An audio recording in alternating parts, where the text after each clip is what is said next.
Question में हमसे बोला है an open metallic pipe of length 8 metre has an external diameter of 16 centimetre and thickness 1 centimetre find the volume of metal used making this pipe.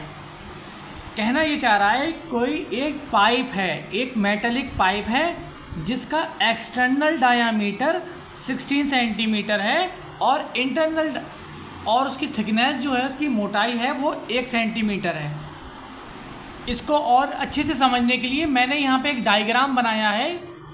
तो उसकी कह रहा है उस सिलेंडर की हाइट कितनी दे रखी है हमारे पास, वो दे रखी 8 मीटर, वो हमने लिख ली यहाँ पर 8 मीटर।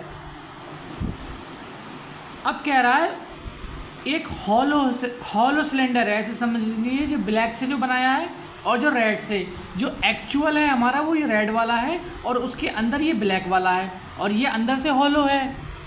8 मीटर ये है और फिर कह रहा है एक्सटर्नल डायमीटर इज 16 सेंटीमीटर। तो एक्सटर्नल रेडियस कितनी होगी हमारी, डायमीटर की आधी हो जाएगी जो कि 16/2 जो कि 8 सेंटीमीटर हो जाएगी। यानी कि एक्सटर्नल ये बाहर वाली हुई हमारी, तो यहाँ से लेके और यहाँ तक की जो रेडियस है वो हो जाएगी हमारी 8 सेंटीमीटर की, ठीक। और जो सिलेंडर की थिकनेस है यानी कि यहाँ से लेके यहाँ तक की जो उसकी मोटाई है वो 1 सेंटीमीटर की है। तो अगर मैं बात करूँ कि मुझे जो अंदर वाला सिलेंडर है उसकी रेडियस चल जाए पता, तो 1 सेंटीमीटर यहाँ निकल गया तो मुझे बचा यहाँ 7 सेंटीमीटर, ठीक।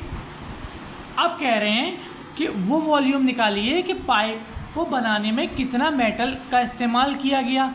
तो मैं ये कह सकता हूँ कि जो बाहर वाले का वॉल्यूम है उसको मैं माइनस कर दूँ, अंदर वाले का वॉल्यूम जो मोटा मोटा है हमारा, तो हमारा ये वाला इसे माइनस कर देंगे हम पूरे में से इसको माइनस कर देंगे। जो ब्लैक वाला है ये मैं अंडर शेडेड कर दे रहा हूँ आपको कि पूरे वॉल्यूम में से मैं इतना निकाल दूँगा तो मुझे इसकी मिल जाएगी, इसका वॉल्यूम मिल जाएगा जो कि 1 सेंटीमीटर थिक है, इसका वॉल्यूम मुझे मिल जाएगा, ठीक।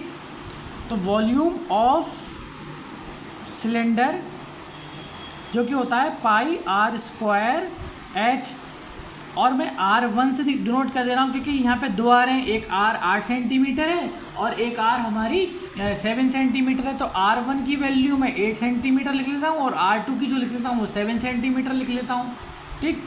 तो पाई और r² यानी 8 का स्क्वायर और हमारी जो हाइट है वो है 8, ठीक है, 8 मीटर।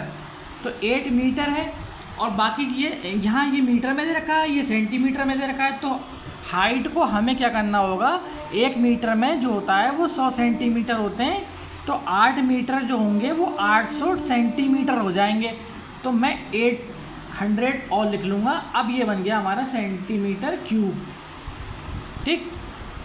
नेक्स्ट जो स्टेप होगा वॉल्यूम ऑफ इनर सिलेंडर,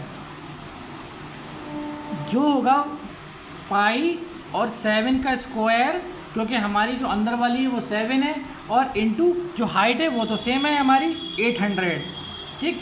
जब हम इसको सॉल्व करेंगे तो ये पाई मिलेगा और ये 8 8 64 हो जाएगा, इंटू 8 इंटू 800 और सेंटीमीटर क्यूब, और ये मिलेगा हमें 49 इंटू 800 64 इंटू 800, ठीक। ये हमें मिल गया।